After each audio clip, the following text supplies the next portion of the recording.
તો રાજ્યમાં અને સુરત શહેરની અંદર વ્યાજખોરોનો ખૂબ જ ત્રાસ જોવા મળી રહ્યો હતો। તેના કારણે અનેક લોકોએ આપઘાત પણ કર્યા હતા।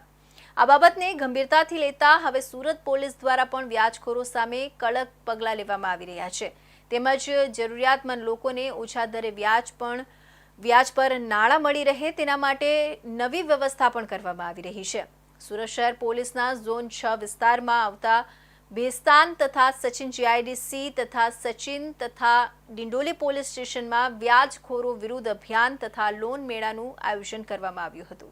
સુરત શહેર પોલીસના ઝોન 6 વિસ્તારમાં વ્યાજખોરીને રોકવા તથા નાગરિકોને કાયદેસર નાણાકીય સહાય મળે તે હેતુથી ખાસ અભિયાન હાથ ધરાયું છે। ભેસ્તાન સચિન જીઆઈડીસી સચિન તથા ડિંડોલી પોલીસ સ્ટેશનની સંયુક્ત કામગીરી હેઠળ વ્યાજખોર વિરુદ્ધ અભિયાન અને લોન મેળાનું આયોજન કરવામાં આવ્યું હતું। પોલીસ સૂત્રો અનુસાર લોન મેળો દરમિયાન વિવિધ રાષ્ટ્રીયકૃત તથા ખાનગી બેંકો દ્વારા સરળ શરતો સાથે નાની મોટી લોન ઉપલબ્ધ કરાવવામાં આવી હતી। આ મેળાનો મુખ્ય ઉદ્દેશ્ય ગરીબ અને મધ્યમ વર્ગીય પરિવારોને ઊંચા વ્યાજદરે લોન આપતા વ્યાજખોરોથી મુક્તિ અપાવવાનો છે। પોલીસ અધિકારીઓએ લોકોને કાયદેસર નાણાકીય સહાય મેળવવા પ્રોત્સાહિત કરતા જણાવ્યું કે વ્યાજખોરોના ચંગુલમાં ફસાયેલા નાગરિકોએ હવે સીધો સંપર્ક કરી પોતાની ફરિયાદ નોંધાવી શકે છે। સુરત પોલીસ કમિશનરના માર્ગદર્શન હેઠળ યોજાયેલા આ કાર્યક્રમમાં અનેક લાભાર્થીઓને તરત જ લોન મંજૂરીના પ્રમાણપત્રો આપવામાં આવ્યા હતા।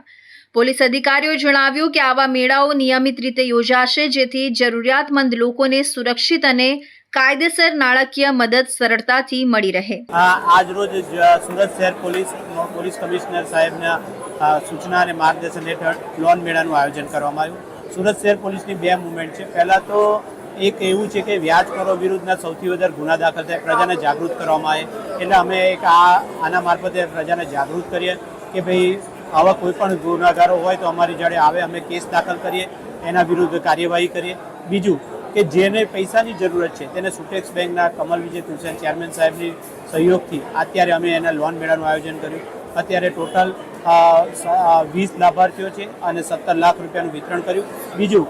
બીજા 50 લાભાર્થી અને બીજા 45 લાખ, એટલે બંને ભેગા કરીએ તો 60 લાભાર્થી અને 62 લાખ રૂપિયા જેટલી મોટી રકમનું અમે અત્યારે વિતરણ કરી રહ્યા છીએ। આમ બંને બાજુથી વ્યાજ વેટાઓને એક તો દૂષણ નાબૂદ કરવા કાયદાથી અને જેને જરૂર છે તેને પૈસાનું વિતરણ પણ થાય, આ બંને બાજુથી અમે કાર્ય કરી રહ્યા છીએ। સુરત શહેર પોલીસનું આ અભિયાન માત્ર વ્યાજખોરોના ત્રાસથી રાહત નથી આપતું, પરંતુ નાગરિકોને કાયદેસર રીતે લોન મેળવી આત્મનિર્ભર બનવા પ્રોત્સાહિત કરે છે। આવનારા સમયમાં પણ આવા લોન મેળા દ્વારા વધુ પરિવારોને ન્યાય મળે અને સુરત વ્યાજમુક્ત શહેર બનવા તરફ આગળ વધે તેવી અપેક્ષા છે।